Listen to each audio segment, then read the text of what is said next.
My name's Molly. I'm the program director at Girl Scouts of Virginia Skyline, coming to you from Roanoke, Virginia.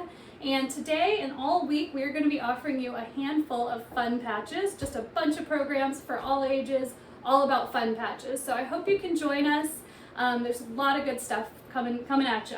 So today, in particular, I have a handful of programs all about glow-in-the-dark experiments.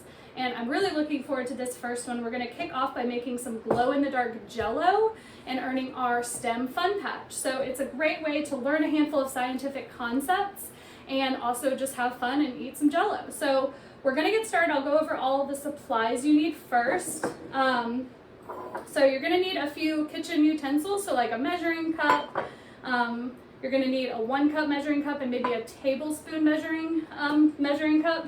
You're going to need a pot to boil water in, a bowl to mix everything up in, and then just a Jello mold, something you want to put your Jello in afterwards. It could be individual cups or one big container to cut up later. You're going to want some tonic water. So I'm going to show you on the screen. So tonic water, you can find it in most any grocery store. You do want to look for something, just make sure it has quinine in it, because the science behind why our Jello is going to glow in the dark is all about the quinine in that tonic water. We're also going to want a black light. So I just have a black light bulb. You can also get the fluorescent, the handheld type of black lights. Either one should work just fine. You just want something that's emitting UV lights. You're going to want a Jello packet. Where's my Jello? So you're going to want a Jello packet. I got lime, a light colored flavor. Like green or yellow is going to work really well, so I would recommend that. And then you're also going to want a tablespoon of sugar. So when we use the tonic water to make our Jello, tonic water is a little bitter and it doesn't taste amazing on its own, and so we just want to add a little sugar so that our Jello is not bitter too. We want to make sure it tastes good. So that's what the sugar is for. And so to get started, the first step really is to combine our sugar and our Jello. So I'm gonna, in this bowl, combine my sugar and my Jello, my packet of Jello first. And I've got a whisk somewhere. You may also want a whisk. So you're just gonna combine those up. So you've got that ready. And then the next step, you're gonna measure out a cup of your tonic water, and then you're gonna boil it in our pot. So tonic water is going to boil a little faster than normal water, so you want to make sure to just keep it on medium, watch it very closely, and depending on your comfort level, make sure you've got somebody with you or an adult to help you with this step if you're not allowed to use the stove. So that's going to be up to you and your family.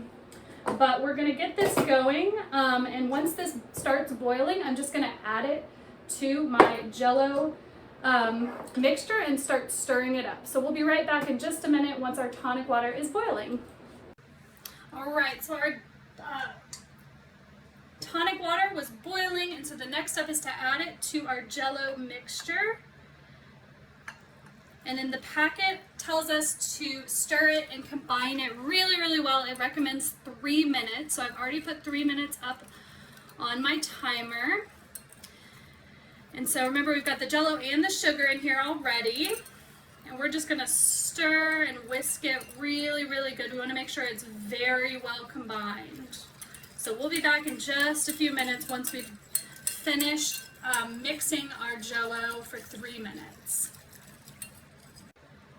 All right, so we have been stirring our Jello, mixing it up really good for about 3 minutes. Our next step is to add 1 cup of cold water. So you can use cold tonic water for this step again instead of regular water. That probably would make your Jello glow even brighter.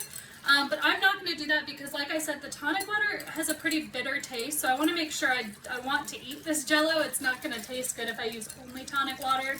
So I would recommend using just cold regular water for this because it's still going to glow pretty well. And so you're going to mix that up real good, and then throw it into your mix, into your Jello mold, or throw your Jello mix into your Jello mold. Just pour it in. Remember, it is going to be kind of hot. And then from there, You're gonna set this in your fridge and let it sit for about 6 hours. So we will be back to show you the glowing properties of this Jello in about 6 hours once it's all set and ready to go.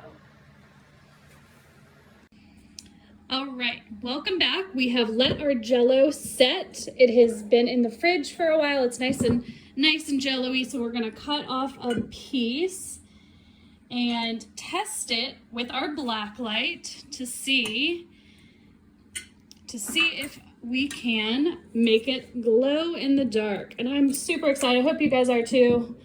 Sorry, this video is gonna be a little silly, but perfect.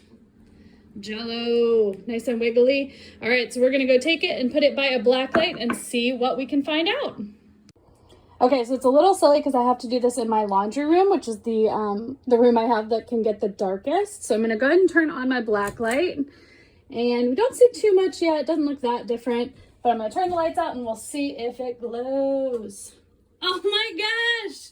Do you guys see that? That is hilarious. It's so glowy. That is amazing.